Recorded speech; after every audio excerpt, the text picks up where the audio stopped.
Oh, they thought you'd stay, didn't they? They thought no matter how many times they pushed you aside, no matter how many chances they wasted, you'd always be there. People like that, they take, and they take, and they take, thinking you've got an endless supply to give. They think they can mess up, lie, betray, and you'll just keep forgiving, keep tolerating, keep pretending it doesn't hurt. But here's the thing they never realize when they've crossed the line, until it's too late. People.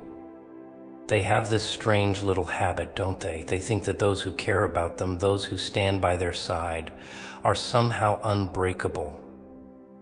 Like loyalty and patience are infinite wells they can keep dipping into, no matter how much they waste or spill. They don't even see it. They don't notice the cracks forming, the quiet shifts in your demeanor, the way your tolerance starts to wear thin. No, they're too busy taking you for granted, too busy assuming you'll always be there, no matter how much damage they do. It starts small, doesn't it? A missed apology here, a broken promise there. Maybe they don't show up when they said they would, or they shrug off something that mattered to you, and you let it slide, because that's what you do. You care, you give them the benefit of the doubt. After all, you tell yourself, everyone makes mistakes. Everyone deserves a second chance, right? So you let it go. You forgive. You move on. But here's the thing, they start to notice that forgiveness. Not in a good way. No, they see it as permission. A free pass to keep messing up, to keep taking advantage of your kindness. They start to think it's their right to treat you however they want, because you'll always be there to clean up the mess. You'll always be there to catch them when they fall. And for a while you play along. You catch them. You clean up the mess. But all the while that well of patience is running dry, drop by drop, and they don't even notice.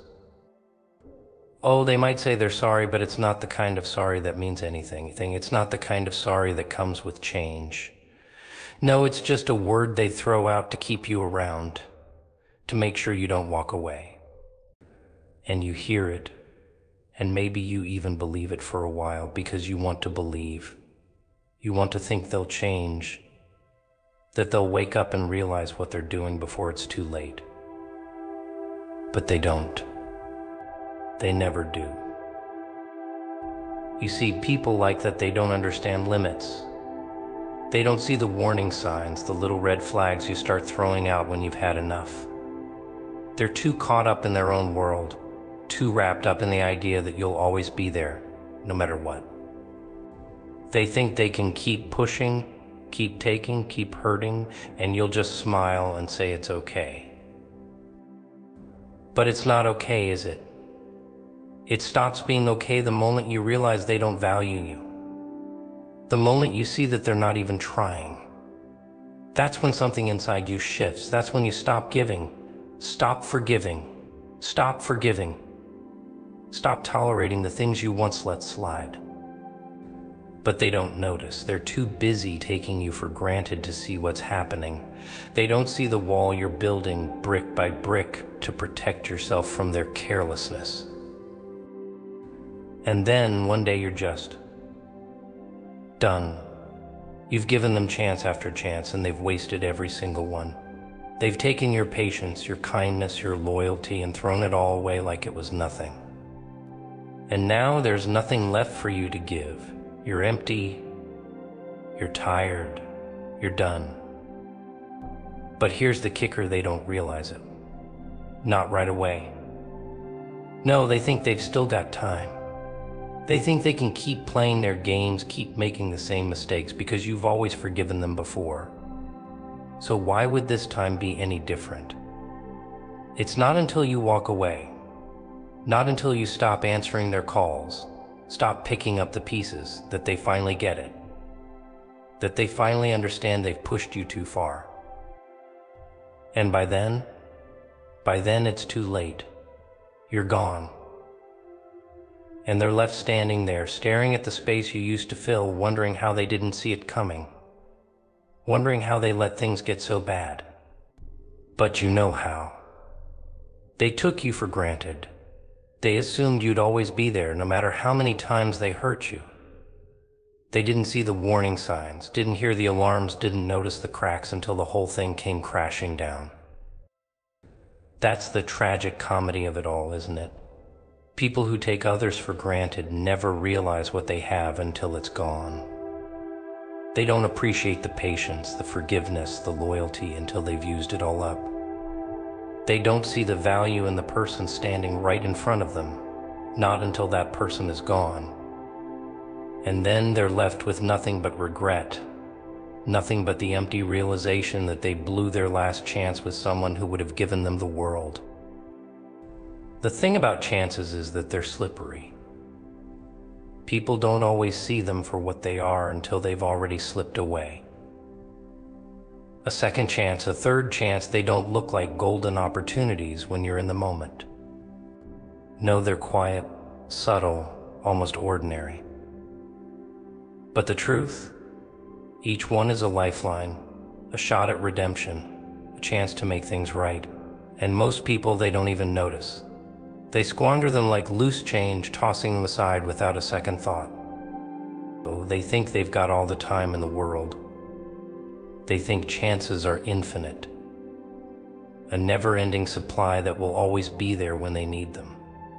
So they play their little games, make their mistakes, and think it's fine. I'll fix it later. But later doesn't always come, does it? Because here's the cruel reality of life: you never know which chance is going to be your last. You never know when the clock runs out, when the game ends, when the door slams shut, and you're left standing there, empty-handed. It's not until that moment when the final chance is gone that people start to realize what they've done.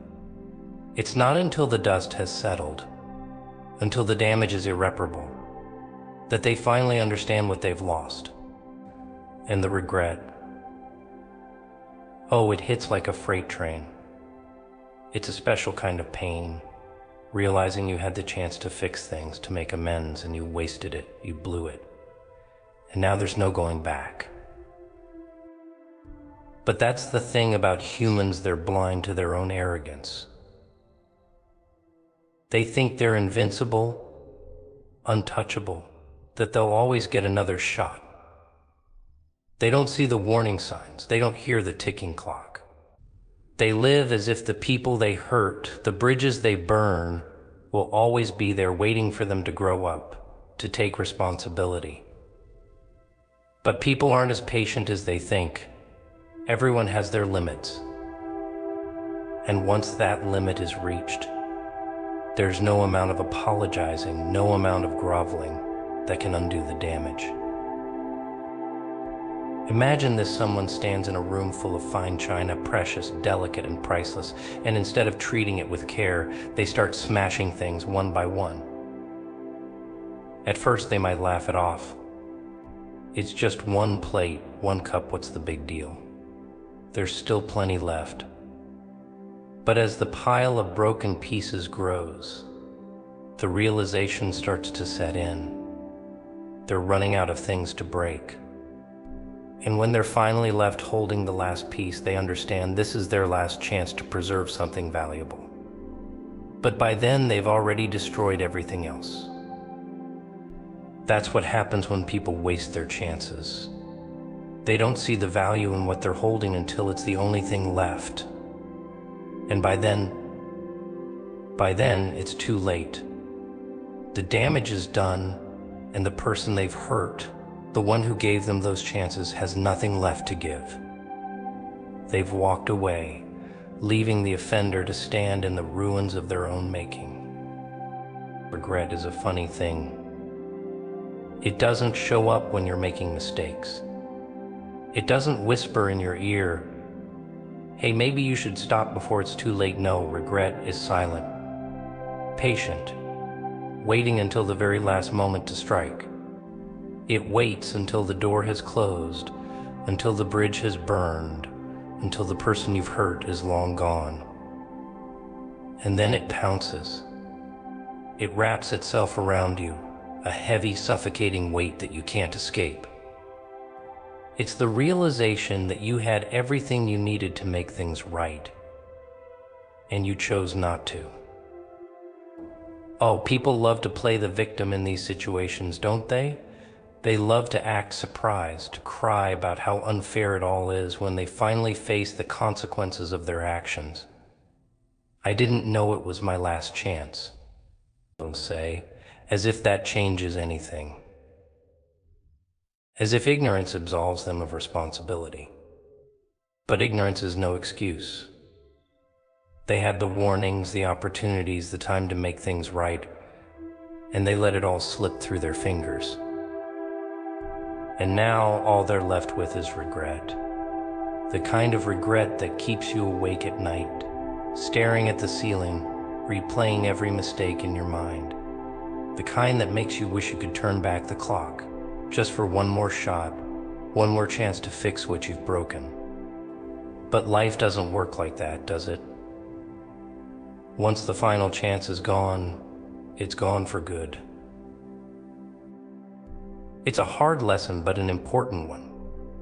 People think chances are endless, that they'll always have another opportunity to make things right.